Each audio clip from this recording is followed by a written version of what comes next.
Gun one would be 10,000. From a teenager arguing with a judge over his phone to another mocking a victim's mother, the actions of these kids in the courtroom will leave you frustrated. Get ready to witness some of the most disrespectful young offenders ever caught on camera. William Demopoulos. Let's start with one of the most outrageous courtroom moments involving 18-year-old William Demopoulos from Berea, Ohio. He was attending a probation hearing for charges like criminal damage, unauthorized use of a motor vehicle, and obstructing justice. It should have been a routine court appearance, but William had other ideas. The tension escalated when Judge Chris Green asked him to hand over his phone to his probation officer. You'd think this would be a simple request, but William refused, clutching his phone like it was more valuable than his own freedom. When you are on probation, your probation officer has the right to take anything they want to take of yours. If they want to search your phone, they search your phone. Problem is, you don't want to play by anybody's rules. You want to play by your own rules. Not like that.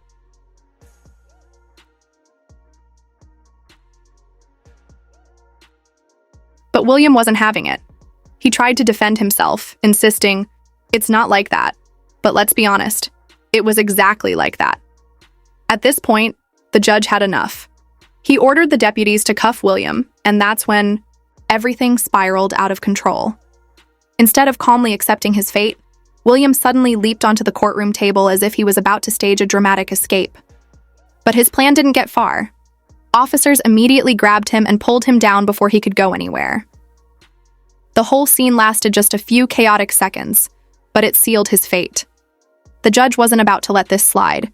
He revoked William's probation, slapped him with a resisting arrest charge, and sentenced him to 40 days in jail. And just like that, William went from a probation hearing to a jail sentence, all because he refused to part with his phone. But if you thought that case was wild, wait until you hear about what happened in Miami, Florida at the Miami-Dade Circuit Court. Penelope Soto. Next up, we have Penelope Soto, a teen who learned the hard way that disrespecting a judge never ends. Well, it all started when Soto was caught with Xanax, a controlled substance, landing her in front of Judge Jorge Rodriguez Chomat on February 4th, 2013. From the moment she walked into the courtroom, her attitude made one thing clear. She was trouble. Gun one would be 10,000. The hearing began with routine questions about Penelope Soto's financial situation, but it didn't take long for her attitude to shine through. She responded with a snarky tone and a dismissive laugh, treating the entire process like a joke. When asked if she owned any valuable assets, she casually listed off items like jewelry, claiming they were worth a lot of money. The judge, however, wasn't amused. His expression made it clear that he wasn't buying her carefree act. Morning, Soto, you're being charged with possession of Xanax and BARS. I don't know what that is. What is that? Xanax bars, that's how they refer to them. Xanax bars. When the judge asked if she had taken any drugs in the past 24 hours, Soto confidently denied it without hesitation. How much would you say your jewelry is worth?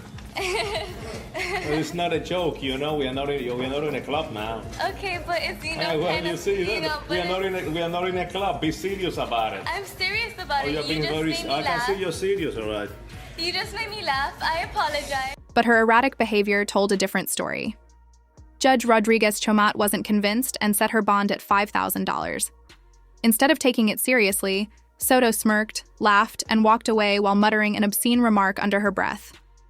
The judge wasn't about to let that slide. He immediately called her back and doubled her bond to $10,000, making it crystal clear who was in charge. How much is your jewelry worth? It's worth a lot of money. Like what? Like Rick Ross. Huh? It's worth money. Have you had any kind of drugs in the last 24 hours? Actually, no. Bye-bye. Come back, ma'am. Come back, come back. Give me the paper again. Your bond is now $10,000. But Soto still didn't know when to quit. As she walked off again, she shouted a profanity at the judge, and that was the last straw. Without hesitation, Judge Rodriguez Chomat found her in direct criminal contempt and sentenced her to 30 days in county jail. Bye-bye. Adios. Come back, ma'am. Come back. Come back. Give me the paper again. Count one would be 10,000. This wild exchange was all caught on camera, and before Soto even realized what was happening, the footage went viral.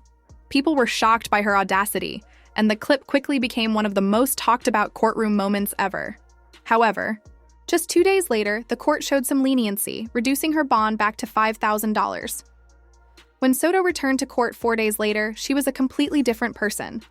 With a sincere tone, she apologized for her behavior, calling it irrational, and expressing genuine remorse. Oh, you did say that? I find you in direct criminal contempt. 30 days in the county jail. Judge Rodriguez Chomat, recognizing Soto's genuine remorse, decided to give her another chance. He revoked her sentence and instead ordered her to complete a drug program. A year later, Soto successfully finished the program, and her drug charges were dropped. This moment wasn't just a lesson for Penelope Soto. It became a cautionary tale for anyone who thought they could disrespect a courtroom and get away with it. Nicholas Lindsay. Next up is Nicholas Lindsay, a teenager who was sentenced 3 times yet remained completely unfazed, even smiling in court. It all started back in 2011 in Florida, when Officer David Crawford, a beloved cop with 25 years on the force, responded to what seemed like a routine burglary report. Crawford arrived at the scene, stepped out of his car with nothing but a notepad in hand, and found himself face-to-face with 16-year-old Nicholas Lindsay, who was armed with a gun he had bought for just $140. What happened next was truly heartbreaking. Nicholas panicked and fired 5 shots, killing Officer Crawford on the spot. The officer wasn't even armed, he was just doing his job. Fast forward to the courtroom, and Nicholas was charged with first-degree murder. Since he was only 16, the legal system handled his case differently due to his age. But let's be honest, his crime was brutal. Initially, he was sentenced to life without parole. Behavior was very irrational, and I apologize not only to the court and you, but to my family. Later, thanks to a Supreme Court ruling that prohibited automatic life sentences for juveniles, Nicholas's case was revisited. But here's where things get wild. Every time he appeared in court, he acted completely unfazed. Seriously, he was grinning while the judge handed down life sentences. Not even kidding. The judge was delivering a heavy statement about the pain and devastation Nicholas had caused, and he just sat there like it was nothing. Watching it all unfold, Officer Crawford's daughter, Amanda, didn't hold back. She called it like she saw it, saying straight up, "He's an animal." Life at the sentence review hearing after 25 years is the only problem. Oh, and it doesn't stop there. His lawyers tried to argue for a lighter sentence, maybe 40 years, claiming that he was making an effort to turn his life around in prison. Apparently, he had earned his GED and taken a few classes, hoping to show he had changed. This was served, and I'm glad it's over, and it just kind of proves to me that he's an animal as he sat there smiling. But the prosecution wasn't buying any of it. They came in with hard evidence that Nicholas was still causing trouble behind bars, fighting, sneaking in contraband, and generally being violent.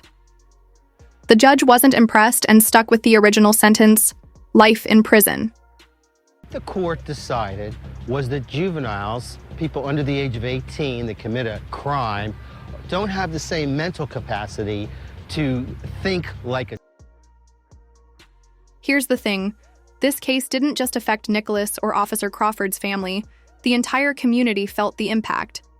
Even the mayor, who had met Nicholas before during an outreach program, was heartbroken.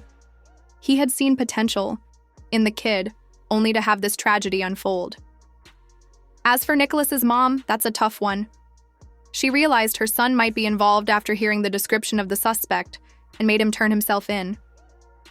Can you even imagine being a mom in that situation, watching your child confess to something so horrific?